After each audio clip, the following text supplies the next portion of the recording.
नमस्कार दोस्तों, बहुत बहुत स्वागत है अंकुर एजुकेशन सेंटर में। दोस्तों चलिए आज हम लोग इस वीडियो में देखेंगे कि किसी भी सेंट्रीफ्यूगल पंप में अगर उसका कैपेसिटी से कम फ्लो आ रहा है तो उसका क्या क्या कारण हो सकता है। ऐसे कौन से रीजन्स है जिससे कि आपको सेंट्रीफ्यूगल पंप में जो फ्लो आ रहा है वो अपना कैपेसिटी से कम आ रहा है। तो चलिए वीडियो में बने रहिए और वीडियो को अंत तक देखते रहिए। मैं वीडियो में आता हूँ। तो दोस्तों आज का जो टॉपिक है वो ये है कि मान लीजिए आपके पास एक सेंट्रीफ्यूगल पंप है और वो सेंट्रीफ्यूगल पंप जितना फ्लो देना चाहिए उतना फ्लो नहीं दे पा रहा, कहने का मतलब सफिशिएंट फ्लो नहीं दे रहा है। तो उसका क्या रीज़न हो सकता है कि भाई पंप मेरा सफिशिएंट फ्लो नहीं दे रहा है। तो इस वीडियो में हम लोग जितने भी रीजन्स होते हैं सेंट्रीफ्यूगल पंप में फ्लो नहीं देने का, वो सारा रीजन सारा कारण हम लोग वन बाय वन करके क्लियर करेंगे। तो चलिए सबसे पहले मैं आप लोगों को थोड़ा सा सेंट्रीफ्यूगल पंप का सक्शन डिस्चार्ज के बारे में थोड़ा बता देना चाहता हूँ। उसके बाद हम लोग जितने भी कारण हैं रीजन से उसको वन बाय वन हम लोग देखेंगे। तो दोस्तों ये देखिए सेंट्रीफ्यूगल पंप का एक डायग्राम है जिसमें ये पंप है, ये मोटर है, यहाँ पे कपलिंग किया हुआ है। ये मोटर कपलिंग के साथ पावर को ट्रांसमिट करके पंप को रोटेट करता है।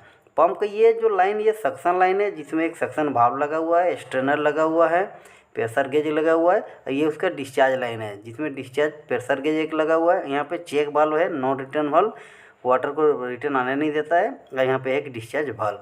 तो मान लीजिए कि आपने ये पंप को स्टार्ट कर दिया और पंप वाटर को सक्शन करके डिलीवरी कर रहा है, डिस्चार्ज कर रहा है। तो भाई जितना इसकी कैपेसिटी है उतना कैपेसिटी से पानी वो नहीं दे पा रहा। तो उसके लिए क्या कारण हो सकता है, चाहे वो सक्शन लाइन हो, चाहे डिस्चार्ज हो, या पंप हो, या मोटर हो। तो वो सारा जो रीजन से कारण है उसको हम लोग अभी वन बाय वन करके क्लियर करेंगे।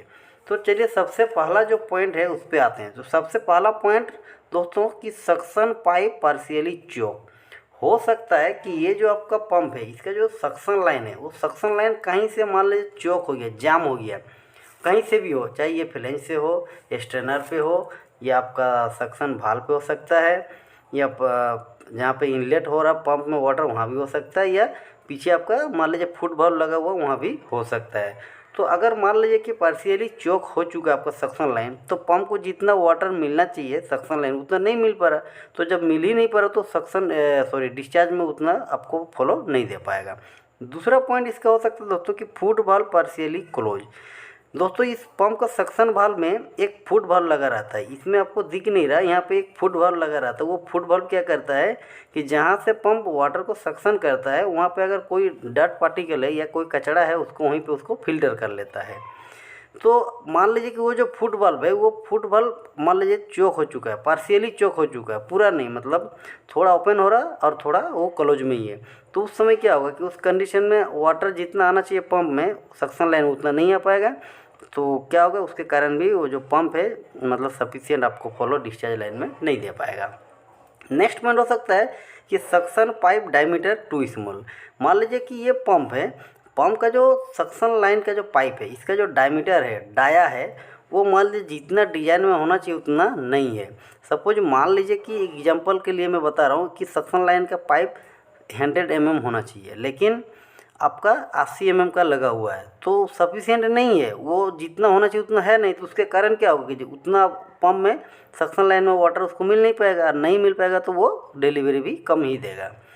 नेक्स्ट पॉइंट हो सकता है कि suction pipe not fully submerge. ये भी हो सकता है, यहाँ तो सक्शन पाइप सीधा है, कह रहा है कि अगर सक्शन पाइप वाटर में पूरी तरह से नहीं डूबा हुआ है, वो पूरा डूबना चाहिए तभी क्या करेगा कि पंप वाटर को सक्शन करवाएगा। अगर मान लीजिए वो पूरा डूबा हुआ नहीं है तो जितना डूबा है उतना ही पर्सन में वो क्या करेगा वाटर को सक करेगा। तो वाटर का जो जितना अमाउंट होना चाहिए सक्शन लाइन में उतना नहीं हो पाएगा, तो जिसके कारण वो डिस्चार्ज में भी कम वाटर ही कम फ्लो ही देगा। नेक्स्ट पॉइंट हम लोग बोल सकते हैं कि too many bend in suction pipe. दोस्तों सक्शन पाइप में मान लीजिए बहुत सारा बेंड लगे हुए हैं, जैसे इसमें तो स्ट्रेट लाइन आपको दिख रहा है। तो मान लीजिए कि अगर पंप का सक्शन लाइन में बेंड बहुत सारे हैं, ऐसे बेंड है, फिर ऐसे है, या ऐसे है, मतलब नंबर ऑफ बेंड बहुत ज़्यादा है। तो उससे क्या होगा कि सक्शन लाइन में जो प्रेशर होता है वो ड्रॉप हो जाता है, जिसके कारण उसका फ्लो भी ड्रॉप करता है। और अगर सक्शन लाइन में ही फ्लो ड्रॉप करेगा तो आपका डिस्चार्ज में वो फ्लो सही से नहीं दे पाएगा। नेक्स्ट पॉइंट हम लोग बोल सकते हैं दोस्तों कि clearance around suction inlet not sufficient. कहने का मतलब है कि जहाँ से वो वाटर को सक्शन कर रहा, मान लीजिए यहाँ से वो वाटर को सक्शन कर रहा पंप, तो इस एरिया में मान लीजिए कि क्लियरेंस नहीं है। कहने का मतलब यहाँ पे मड मिट्टी जम गया है या कचरा आ गया है, क्लियरेंस नहीं है, तो क्या होगा कि वाटर को सही से वो ले नहीं पाएगा अपने अंदर। और अगर वाटर को सही से अपने अंदर नहीं ले पाएगा तो क्या करेगा, डिस्चार्ज भी आपको कम ही देगा, क्योंकि वो वाटर जितना उसको लेना चाहिए सक्शन लाइन में उतना वो नहीं ले पा रहा, तो डिस्चार्ज में कम ही देगा। अब नेक्स्ट पॉइंट दोस्तों हम लोग बोल सकते हैं कि सक्शन वाल्व अनफेवरेबल पोजीशन। दोस्तों पंप का जो सक्शन वाल्व है, जैसे इसमें सक्शन वाल्व यहाँ पे लगा हुआ है, हो सकता है कि आपका जो पंप है उस पंप में जो सक्शन वाल्व है उसका जहाँ पोजीशन एक्चुअल होना चाहिए वहाँ पे नहीं है, कहीं आप दूसरा जगह उसको लगा दिए, तो उसके कारण भी फ्लो सक्शन लाइन में ड्रॉप करेगा। और अगर सक्शन लाइन में फ्लो ड्रॉप करेगा तो आपका डिस्चार्ज में फ्लो ऑब्वियसली ड्रॉप करेगा ही। नेक्स्ट जो पॉइंट हो सकता है दोस्तों, formation of air pocket in suction.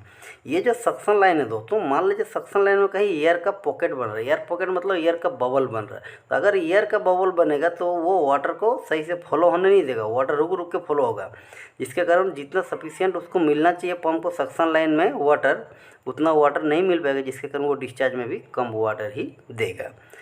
आपका नेक्स्ट पॉइंट हो सकता है दोस्तों कि मैं बता रहा हूँ, नेक्स्ट पॉइंट आपका हो सकता है कि suction valve not fully open. मान लीजिए पंप का जो सक्शन वाल्व है, ये सक्शन वाल्व भी अगर फुली ओपन नहीं है, पूरी तरह से ओपन नहीं किया गया है, तो इसका क्या मतलब है कि जितना ओपन है उतना ही सक्शन लाइन में वाटर आएगा, तो जितना आएगा उसके हिसाब से वो डिस्चार्ज देगा। तो आपको सक्शन वाल्व को भी चेक करना पड़ेगा कि सक्शन वाल्व मेरा फुली ओपन है या नहीं है।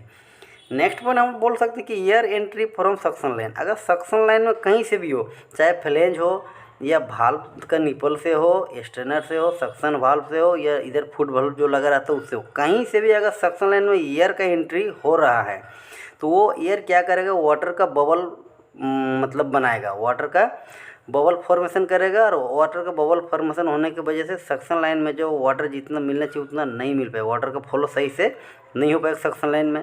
तो अगर सक्शन लाइन में वाटर का फ्लो सही से नहीं हो पाएगा तो डिस्चार्ज में भी आपका वाटर सही से नहीं मिल पाएगा, ये भी एक रीज़न हो सकता है। अब नेक्स्ट पॉइंट हम बोल सकते हैं दोस्तों कि air entry from stuffing box. दोस्तों पंप में एक स्टफिंग बॉक्स लगा रहता है, जिससे ये जगह पे एक स्टफिंग बॉक्स लगा रहता है। इस स्टफिंग बॉक्स में एक्चुअली हम लोग गैलन पैकिंग के यूज करते हैं। वो गैलन पैकिंग केसिंग और जो साफ्ट है, साफ्ट के बीच जो गैप रहता है उसको फिल करते हैं, वहाँ से लिक्विड को वाटर को बाहर आने नहीं देता है। तो यहाँ पर भी एक गैप है, तो ये जो गैलन पैकिंग हम लोग यूज करते हैं स्टफिंग बॉक्स में, मान लीजिए वहाँ से भी अगर एयर का एंट्री हो रहा पंप के अंदर, तो पंप के अंदर एयर का बबल बनेगा, जिससे पंप के अंदर कैविटेशन होगा, कैविटी बनेगा, जिससे आपका जो डिस्चार्ज लाइन का फ्लो है वो हमेशा ड्रॉप करेगा, वो रुक रुक के जाएगा, तो आपको जितना सफिशिएंट फ्लो मिलना चाहिए उतना सफिशिएंट फ्लो नहीं मिल पाएगा। अब दोस्तों हम लोग कुछ नेक्स्ट पॉइंट पे आते हैं। अब नेक्स्ट पॉइंट दोस्तों हम लोग बोल सकते हैं कि सक्शन लिफ्ट टू हाई। मान लीजिए कि आपका जो पंप है उसका जो सक्शन लाइन है, ये जैसे सक्शन लाइन है, सक्शन लाइन अगर मान लीजिए पंप का सेंटर लाइन से बहुत नीचे है, जैसे यहाँ पे तो स्ट्रेट दिख रहा है, मान लीजिए कि सक्शन लाइन आपको इस तरह से बेंड होके इस तरह से अगर नीचे रहता है, तो अगर बहुत ज़्यादा नीचे रहता है तो क्या होता है कि वहाँ से पंप को वाटर को सक करके अपने अंदर लेने के लिए थोड़ा सा दिक्कत होता है, जहाँ पे उसका फ्लो ड्रॉप कर जाता है, सफिशिएंट उसको वाटर नहीं मिल पाता है, तो उसके कारण भी डिस्चार्ज में आपको सही से फ्लो नहीं मिल पाता। ये भी एक रीज़न हो सकता है। आपका पंप का जो सक्शन लाइन है वो आपको देखना होगा कितना वो लिफ्ट कर रहा है। नेक्स्ट पॉइंट है दोस्तों कि delivery liquid content too much air.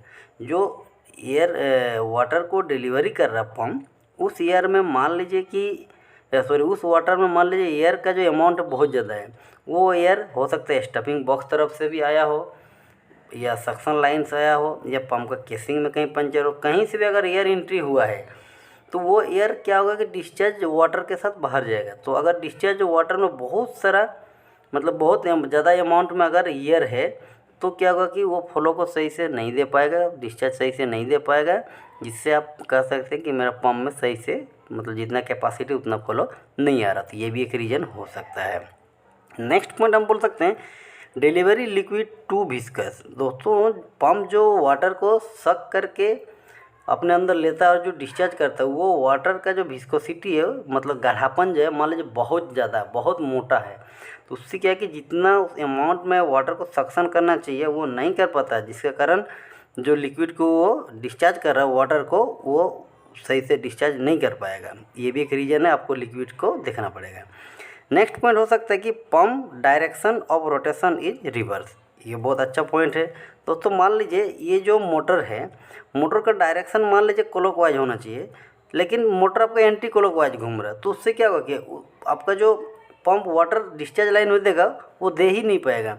यहाँ पर हम बोल सकते हैं कि वो जो डिस्चार्ज हो रहा वो सफिशिएंट नहीं बोल के हम बोल सकते हैं कि डिस्चार्ज जीरो हो रहा है, डिस्चार्ज ही नहीं हो पाएगा। तो ये एक बहुत अच्छा पॉइंट हो सकता है, ये आपको चेक करना पड़ेगा।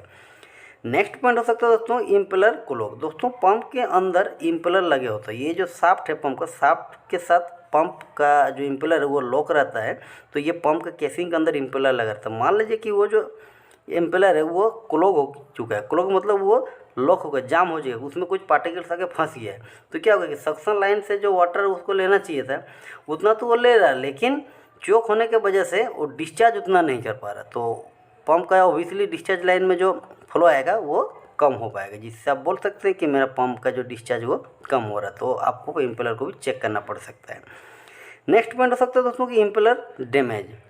दोस्तों हो सकता है कि पंप के अंदर जो आपका इम्पेलर लगा है वो है तो सही, वो जाम नहीं है, लेकिन वो हो सकता है कि डैमेज हो गया। पंप का इम्पेलर में बहुत सारे वेन होते हैं, मान लीजिए वो वेन डैमेज हो गया, तो अगर वेन डैमेज हो गया, टूट गया है, क्रैक हो गया, तो वो क्या होगा कि वाटर को सक्शन तो करेगा लेकिन वो डिस्चार्ज सही से नहीं कर पाएगा। डिस्चार्ज नहीं कर पाएगा तो आपका जो डिस्चार्ज फ्लो है या डिस्चार्ज कैपेसिटी वो कम हो जाएगा। नेक्स्ट पॉइंट हम बोल सकते हैं दोस्तों कि केसिंग रिंग और आउट। दोस्तों ये जो केसिंग है, केसिंग के अंदर एक रिंग लगा रहता है जिसको हम लोग केसिंग रिंग बोलते हैं।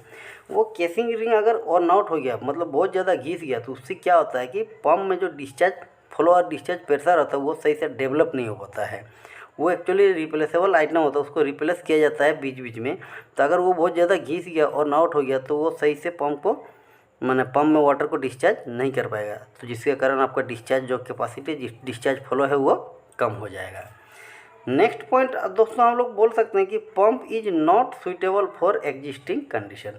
मान लीजिए कि जितना भी मैं पॉइंट्स बताया, जितना भी रीजन बताया, ये सारा रीजन सही है, उसके बाद भी आपको फॉलो नहीं मिल रहा। इसका मतलब क्या है कि आप जहाँ पे पंप को यूज करें, जहाँ पे लगा रहे हैं, वहाँ का जो भी एग्जिस्टिंग कंडीशन है उस कंडीशन के लिए वो जो पंप आप लगाए हैं वो सूटेबल नहीं है, आपको सीधा पंप ही चेंज करना पड़ेगा।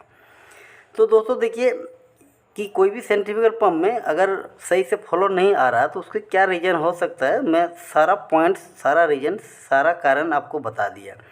तो चलिए आज का वीडियो में बस इतना ही। वीडियो कैसा लगा आप कमेंट में ज़रूर लिखिए, और मैं एक रिक्वेस्ट करता हूं कि अगर आप चैनल में नए हैं तो चैनल को सब्सक्राइब कर दीजिएगा, और साथ ही बेल आइकन को भी प्रेस करके ऑल पे क्लिक कर दीजिएगा, ताकि इस टाइप का जो मेरा डेली वीडियो आता है उसका नोटिफिकेशन सबसे पहले आप तक पहुंच सके। धन्यवाद।